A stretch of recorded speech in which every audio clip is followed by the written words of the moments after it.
तू क्या ससुराल जाएगी? हे भगवान, जरा देखो तो इस लड़की को, अभी तक घोड़े बेचकर सो रही है। अरे उठ जल्दी, वरना ये पानी का भरा जग पूरा का पूरा तेरे ऊपर उड़ेल दूंगी। अरे उठ रही हूँ ना मम्मी, सोने के लिए ढंग से एक दिन तो मिलता है, उसमें भी आपको सुबह 6 बजे मुझे उठाकर क्या मिलता है? अरे जल्दी उठकर जरा मंदिर चली जा, भगवान का नाम ले ले। अर्पिता को देखा है, हर रोज सुबह जल्दी उठकर मंदिर में जाती है, और तो और 16 सोमवार के व्रत भी रखती है ताकि उसे अच्छा वर मिले। कितनी समझदार है अर्पिता। और एक तुझे देखो, किसी चीज का कोई होश ही नहीं है। ओफो, आपने फिर से सुबह सुबह मेरे सामने अर्पिता के गुण गाने शुरू कर दिए। कभी कभी तो मुझे लगता है आप मेरी नहीं बल्कि अर्पिता की मम्मी हो, जब देखो उसकी तारीफ करती रहती हो। अब वो तारीफ के लायक है तो उसकी तारीफ तो करूंगी ही ना। ये नहीं कि शादी की उम्र हो रही है तो कुछ संस्कार ही सीख लूं। काश भगवान ने मुझे भी अर्पिता जैसी बेटी दी होती तो मुझे चिंता करने की कोई ज़रूरत ही नहीं पड़ती। सर्वगुण संपन्न है बिल्कुल वो।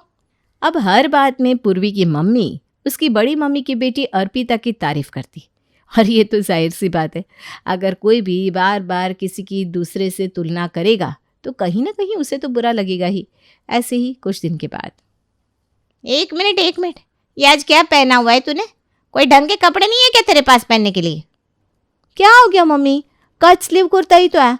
आजकल तो लड़कियां पता नहीं क्या क्या पहनती है, और आपको मेरे विदाउट स्लीव के कुर्ते में भी प्रॉब्लम है।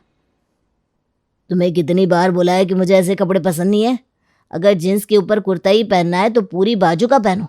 अर्पिता बेटी को देखा है कभी ऐसे कपड़े पहने हुए? हमेशा संस्कारी घर की लड़कियों की तरह सूट पहनती है, कुछ सीखो उससे। अब खड़ी खड़ी हमारा मुंह क्या देख रही है? जाकर बदल कर आ इन कपड़ों को। पता नहीं आजकल की लड़कियां और इनके फैशन।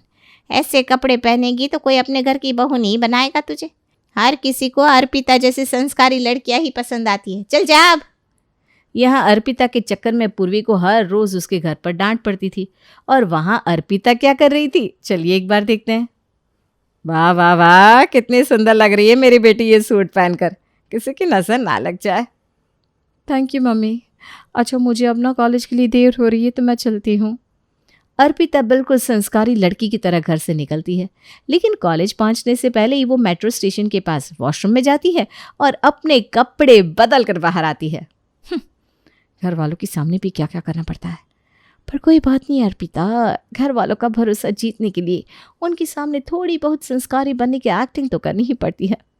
देख लिया ना आपने, हाथी के दांत खाने की कुछ और, दिखाने की कुछ और। घर वालों के सामने जो अर्पिता इतनी संस्कारी बनती है वो असल में कैसी है कुछ दिन बाद। अरे क्यों इतनी देर से मेरे सर पर खड़ी होकर गोल गोल चक्कर काट रही है? कोई बात करनी है तो साफ साफ बोल।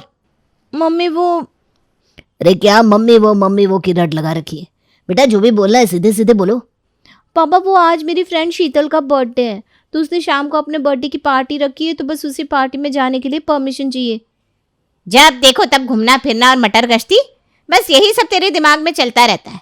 तुझे पता है ना रात के समय में हमें तेरा कहीं भी आना जाना पसंद नहीं। कोई जरूरत नहीं है किसी की बर्थडे पार्टी में जाने की। कल को अपने ससुराल जाएगी तो वहां पर भी ऐसी ही हरकतें करेगी क्या? और मम्मी क्यों तुम भी? और अर्पिता दीदी को भी शीतल ने अपनी बर्थडे पार्टी में इनवाइट किया है, तो शायद वो भी उसकी बर्थडे पार्टी में जाएगी। अच्छा, अगर अर्पिता उसकी बर्थडे पार्टी में जाएगी तो फिर मैं तुझे भेज दूंगी, लेकिन मुझे नहीं लगता कि अर्पिता जैसी संस्कारी लड़की इतनी रात को किसी पार्टी में जाएगी। रुक, अभी उसे फ़ोन करके पूछती हूँ। शारदा अर्पिता को फ़ोन करती है। नमस्ते चाची जी, पाए लागू। अरे खुश रहे बेटा, खुश रहे। अच्छा अर्पिता बेटा, तू शीतल की बर्थडे पार्टी में जा रही है क्या? अरे नहीं चाची जी, मैं ऐसी पार्टी में नहीं जाती। मुझे ना पार्टी वगैरह पसंद ही नहीं है। मैं तो आज अपनी एक फ्रेंड के घर पर जागरण के लिए जा रही हूँ। अरे वाह वाह वाह बेटा, बहुत अच्छा, जाओ जाओ बेटा। शारदा फ़ोन रख देती है। देखा, पहले ही कहा था मैंने, अर्पिता ऐसी पार्टी में जा ही नहीं सकती। तुझे ऐसी पार्टी में जाने की कोई ज़रूरत नहीं है। जहाँ भी जाना है शादी के बाद अपने पति के साथ जाना। इसकी हरकतें देखकर लगता ही नहीं कि कोई लड़का इससे शादी करेगा। अरे कुछ सीख अर्पिता से, थोड़े से तो गुण ले आ उसके अपने अंदर। अब इस बात से पूर्वी का मूड तो खराब हो ही जाता है, लेकिन अर्पिता अपने घर पर जागरण का बहाना बनाकर अपने दोस्तों के साथ क्लब में पार्टी करने के लिए चली जाती है। कितना मज़ा आ रहा है यार। मैं तो हफ्ते में अगर एक बार क्लब ना हो तो मेरी तबीयत खराब होने लगती है। बेचारी पूर्वी, मेरे चाचा चाची तो उसे कहीं बाहर जाने की इजाज़त ही नहीं देते, और वो भी ना एक नंबर की बेवकूफ़ है। मेरी तरह झूठ बोल कर भी तो घूम सकती है, लेकिन नहीं, उसे तो ज़्यादा ही सच्चाई की मूर्ति बनना है। अरे छोड़ना उसे, क्यों उसके बारे में सोच रही है? आराम से डांस कर, एंजॉय कर यार। अर्पिता तो हमेशा ऐसे ही झूठ बोलकर कभी क्लब जाती, कभी डिस्को, लेकिन पूर्वी को तो दोस्तों के घर पर नाइट आउट करने की भी परमिशन नहीं मिलती। कुछ दिन बाद, पूर्वी चल जल्दी से तैयार हो जा, आज बड़ी मम्मी ने घर पर बुलाया है। अरे मम्मी, लेकिन आज तो मुझे अपने फ्रेंड के साथ शॉपिंग पर जाना था। आप मुझे पहले बता देती ना, तो मैं पहले ही शॉपिंग के लिए चली जाती। हाँ तो शॉपिंग अगले हफ्ते कर लेना, तुम लोगों की तो शॉपिंग कभी ख़त्म ही नहीं होती। चल जल्दी से तैयार हो जा, और हाँ थोड़े ढंग के कपड़े पहनना। जितनी संस्कारी हमारी अर्पिता है वैसे ही बनकर चलना। हाँ हाँ ठीक है। पता नहीं, इन्हें हमेशा ऐसा ही लगता है कि दुनिया में सबसे ज़्यादा बिगड़ी हुई औलाद उनकी ही है।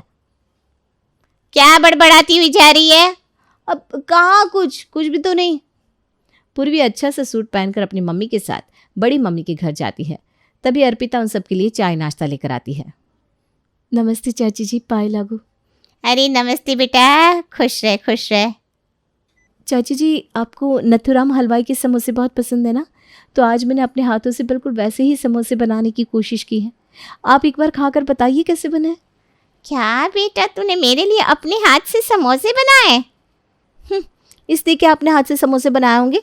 नथुराम हलवाई के यहाँ से समोसे मंगाकर प्लेट में डालकर दे दिए होंगे और कह रही है आपके लिए समोसे बनाए। वाह बेटा वाह, क्या स्वाद है तेरे हाथ में, जो सचमुच जादू है बेटा।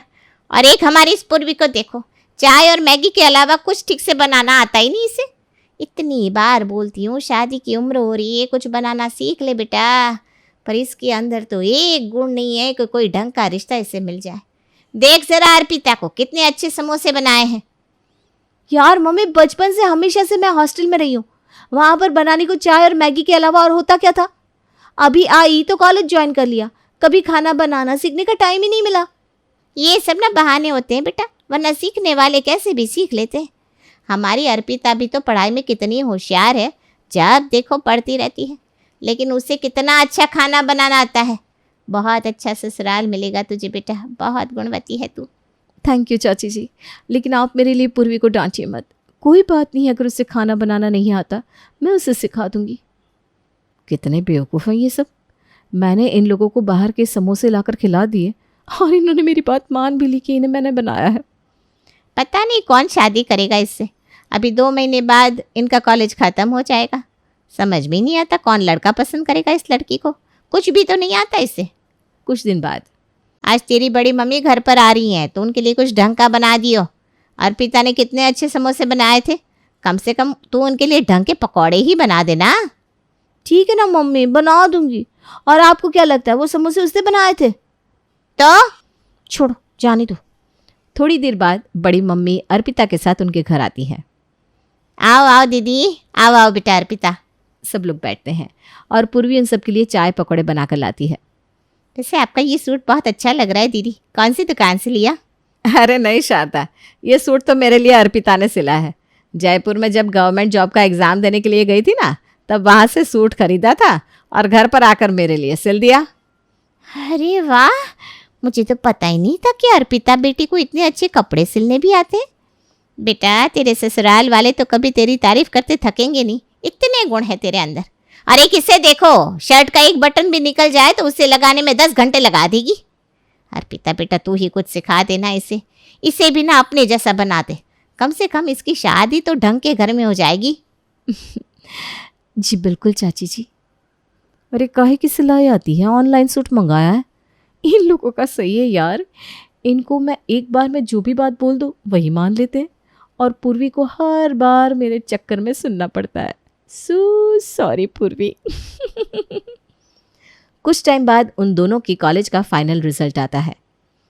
ये नंबर आए हैं तेरे, बस 80%। अर्पिता के मार्क्स देखें, पूरे 87% आए हैं। अरे घर के काम में अच्छी नहीं है तो कम से कम पढ़ाई तो ठीक से कर लेती। ससुराल वालों को दिखाने के लिए कुछ तो होना चाहिए। ग्रेजुएशन में तो जैसे नंबर आए ठीक थे, लेकिन पोस्ट ग्रेजुएशन में तो कम से कम ढंग के नंबर ले आती। बस बहुत हो गया मम्मी, आपको पता भी है मेरा कोर्स अर्पिता के कोर्स से कितना ज़्यादा मुश्किल है। क्लास में सिर्फ 40% बच्चे हैं जो इस साल पास हुए हैं और पूरी क्लास में मेरे सबसे अच्छे मार्क्स आए हैं। उसके बाद भी आप अर्पिता दीदी के साथ मेरा कंपैरिजन कर रही हो। एक चांटा लगाओगी ना सारी अकल ठिकाने आ जाएगी। ये क्या तरीका है मुझसे बात करने का? अब खड़ी खड़ी यहाँ हमारा मुंह क्या देख रही हो? अगर इतनी ही जलन होती है अर्पिता से जब हम उसकी तारीफ करते हैं तो खुद उसके जैसी बनकर दिखाओ ना, तब हम भी तुम्हारी तारीफ करेंगे। वो पढ़ाई से लेकर घर के काम में हर चीज़ में इतनी अच्छी है। अर्पिता बेटी के लिए तो सामने से लड़के वालों के रिश्ते आते हैं, और एक तू है जिसके लिए लोग रिश्ता बताने से भी डरते हैं। पूर्वी को अपने मम्मी पापा की बातों का बहुत बुरा लगता है, इसलिए वो बिना कुछ बोले वहाँ से अपने कमरे में चली जाती है और रोने लगती है। जब देखो तो हर बात में मेरा कंपैरिजन अर्पिता दीदी के साथ करते हैं। कभी ये नहीं सोचते कि हर इंसान अलग होता है, उसके इंटरेस्ट, उसका टैलेंट अलग होता है। कभी कभी तो मन करता है बहुत दूर चली जाओ। बेचारी पूर्वी रोती रोती कब सो जाती उसे पता भी नहीं चलता। कुछ महीने बाद पूर्वी एक बहुत अच्छी कंपनी के इंटरव्यू को क्रैक कर लेती है और कंपनी वाले उसे ज्वाइनिंग लेटर भेज देते हैं। मम्मी पापा को बताऊंगी कि मेरी इतनी अच्छी कंपनी में जॉब लग गई है, तो उनको फाइनली आज मुझ पर बहुत प्राउड फील होगा। पूर्वी अपने मम्मी पापा को जाकर ये बात बताती है, लेकिन जैसा उसने सोचा था वैसा तो बिल्कुल भी नहीं होता। उससे उलट कुछ अलग ही होता है। तुम्हारी इतनी हिम्मत कि तुमने हमें बिना बताए किसी कंपनी में इंटरव्यू दे दिया। यही संस्कार दिए हमने तुम्हें कि तुम हमसे अपनी बातें छुपाओ। अरे जब इंटरव्यू हमसे बिना पूछे दे दिया तो कंपनी ज्वाइन करने के लिए हमसे परमिशन क्यों ले रही है? करना जो करना है। ये सब आप लोग क्या बोल रहे हैं? मैंने आपको पहले इसलिए कुछ नहीं बताया कि जब कंपनी से ऑफर लेटर आ जाएगा तो आप दोनों को सरप्राइज दूंगी। मुझे तो लगा था ये सुनकर आप लोग बहुत खुश होंगे। खुश तो तब होते जब तूने गवर्नमेंट जॉब का एग्जाम क्लियर कर लिया होता। अरे गवर्नमेंट जॉब का एग्जाम क्लियर करती तो कम से कम ढंग के घर में रिश्ता तो हो जाता, लेकिन वो तो तेरे बस की है नहीं। एक छोटी सी कंपनी में नौकरी क्या लगी, कितनी खुश हो रही है। अर्पिता को देखा है, गवर्नमेंट जॉब का एग्जाम क्लियर कर लिया उसने। अब बस उसे इंटरव्यू के लिए जाना है। तूने भी उसकी तरह मेहनत की होती तो आज तेरी भी गवर्नमेंट जॉब लग गई होती।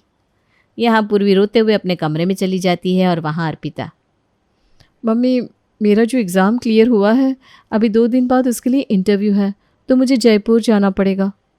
अच्छा ठीक है बेटा, लेकिन जयपुर तो यहाँ से बहुत दूर है, तो अपने भैया के साथ चली जाना। अरे नहीं मम्मी, भैया को परेशान होने की ज़रूरत नहीं है। वो मेरी फ्रेंड है ना मेनका, उसका भी एग्ज़ाम क्लियर हो गया है और उसका इंटरव्यू भी जयपुर में ही है, तो हम दोनों साथ में चले जाएंगे। अच्छा ठीक है बेटा। गवर्नमेंट एग्ज़ाम क्लियर होने का झूठ बोलकर अर्पिता अपने दोस्तों के साथ घूमने चली जाती है और कई दिन का ट्रिप करने के बाद अपने घर वापस आती है। इंटरव्यू कैसा हुआ बेटा? इंटरव्यू तो अच्छा हुआ माँ, देखते अब क्या होता है। मैंने तो अपनी पूरी कोशिश की, इतने दिन से टेंशन में ठीक से नींद भी नहीं कर पाई। कुछ दिन बाद पूर्वी अपनी फ्रेंड के साथ मंदिर गई हुई थी। तभी मंदिर जाने के बाद उसकी फ्रेंड उसे मार्केट लेकर गई और कब शाम हो गई उन्हें पता भी नहीं चला। साथ ही वहाँ पर बारिश भी शुरू हो गई। हे भगवान, एक तो पहले ही घर पहुँचने में इतनी देर हो गई है, ऊपर से इस बारिश को भी अभी आना था। ना तो यहाँ पर कोई रिक्शा दिख रही है और ना ही ऑटो। क्या करूँ? तभी वहाँ से पूर्वी के कॉलेज का एक पुराना फ्रेंड गुजर रहा था। वो पूर्वी को अपनी बाइक पर लिफ्ट देता है। अरे सुनो ना मयंक, तो मुझे यहीं पर उतार दो। अगर मम्मी पापा में से किसी ने मुझे तुम्हारे साथ देख लिया ना तो कुछ गलती समझ लेंगे और उन्हें मैं समझा भी नहीं पाऊंगी। अच्छा ठीक है पूर्वी, तुम यहीं पर उतर जाओ। पूर्वी बेचारी अपनी घर से 2 गली पहले ही उतर जाती है, लेकिन उसकी किस्मत इतनी खराब कि उसकी मम्मी उसी गली में एक पड़ोसन के घर पर किसी काम के लिए गई थी। वो पूर्वी को मयंक की बाइक से उतरते हुए देख लेती है और जल्दी से उसके पीछे पीछे घर आती है। कौन था वो लड़का जिसकी बाइक से उतरकर तू अभी अभी घर आई है? मम्मी, वो मेरे कॉलेज का पुराना दोस्त था। बारिश आ गई थी, कोई रिक्शा ऑटो नहीं मिल रही थी, वो मुझे रास्ते में मिल गया तो उसने मुझे ड्रॉप कर दिया। मैं अच्छी तरह जानती हूँ वो तेरा बॉयफ्रेंड है, इसीलिए घर से 2 गली पहले उतर गई ना, ताकि मैं या तेरे पापा कुछ देख ना ले। मम्मी, जैसा आप सोच रही हो वैसा कुछ भी नहीं है। बस कर, चुप हो जा बेशरम। जरा सी भी शर्म नहीं है तुझे? यही संस्कार दिए है क्या हमने तुझे? अगर अभी कोई देख लेता तो क्या इज्जत रह जाती हमारी। तेरी ऐसी हरकतें अगर किसी को पता चल गई ना तो कोई भी लड़का तुझसे शादी नहीं करेगा। सारे अच्छे लड़के अर्पिता जैसी संस्कारी लड़कियों से शादी करना चाहते हैं। पता नहीं भगवान ने ये कैसी औलाद देती मुझे। बस बहुत हो गया, किसी बात पर भरोसा नहीं है। इसी वजह से 2 गली पहले उतरी थी मैं। अगर यहाँ पर उतरती तो आप मुझे उसके साथ देख लेती। तो भी आप मुझसे यही कहती। मुझे आपको कुछ कहना ही नहीं है, मैं अपने कमरे में जा रही हूँ।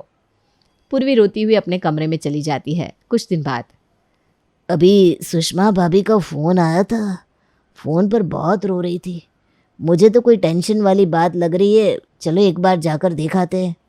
वो तीनों उनके घर जाते हैं तो पूर्वी की बड़ी मम्मी बुरी तरह से रो रही थी। पता नहीं मेरी बच्ची कहाँ चली गई, कोचिंग के लिए गई थी और लौटी नहीं। पता नहीं किसी ने मेरी बेटी को किडनैप तो नहीं कर लिया। हे भगवान, बस ऐसा ना हुआ हो। हमारी अर्पिता तो पहले ही बहुत सीधी है। तभी घर की डोरबेल बजती है और सब लोग एक साथ दरवाज़ा खोलने के लिए जाते हैं। लेकिन जब दरवाज़ा खोलकर देखते हैं तो ये क्या, अर्पिता तो शादी के जोड़े में दुल्हन बनी अपने बॉयफ्रेंड के साथ दरवाजे पर खड़ी थी। अब सॉरी मम्मी, मैं ऐसा करना तो नहीं चाहती थी, लेकिन मुझे पता था आप और पापा मुझे लव मैरिज के लिए कभी परमिशन नहीं दोगे, तो मैंने दिनेश के साथ कोर्ट मैरिज कर ली। क्या आपने लव मैरिज कर ली, और वो भी घर से भागकर? मम्मी देख रही हो ना, ये मेरी अर्पिता दीदी, संस्कारी, सर्वगुण संपन्न, जिनसे हर अच्छा लड़का शादी करना चाहता है। आपकी हमेशा से तमन्ना थी ना कि मैं भी अर्पिता दीदी जैसी बन जाती। अगर अभी भी चाहो तो बन जाओ मैं इनकी जैसी। क्यों पापा? अर्पिता ने जो कर दिया था उसके बाद उसकी मम्मी से ज़्यादा तो पूर्वी के मम्मी पापा की नज़रें झुकी हुई थी। उस दिन उन्हें अपनी बेटी की वैल्यू समझ में आ गई थी और ये भी समझ में आ गया था कि दुनिया में जो जैसा दिखता है वो वैसा होता नहीं। अब अर्पिता के साथ कभी पूर्वी का कंपैरिजन तो दूर, उसके मम्मी पापा तो घर में अर्पिता का नाम लेना भी बंद कर देते हैं और पूर्वी जो भी करना चाहती वो किसी चीज़ के लिए नहीं टोकते।